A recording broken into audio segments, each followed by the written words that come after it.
మనం ఏం చేస్తామంటే మనుషులలో ఉన్నటువంటి చెడును గుర్తిస్తాం. మనం వాళ్ళ లోపల 100 మంచి లక్షణాలు ఉండని, ఒక్క చెడు లక్షణం ఉండని, ఆ ఒక్కదాన్ని ఎత్తి మాట్లాడుతుంటాం.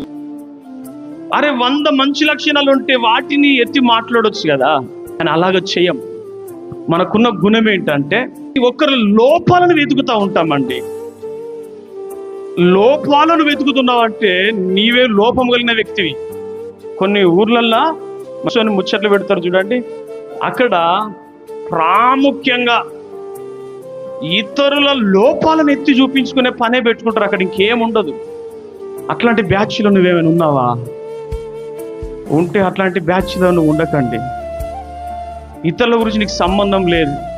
ఎవ్వరు సంపూర్ణులు కాదు, ఎవ్వరు పరిపూర్ణులు కాదండి భూమి మీద.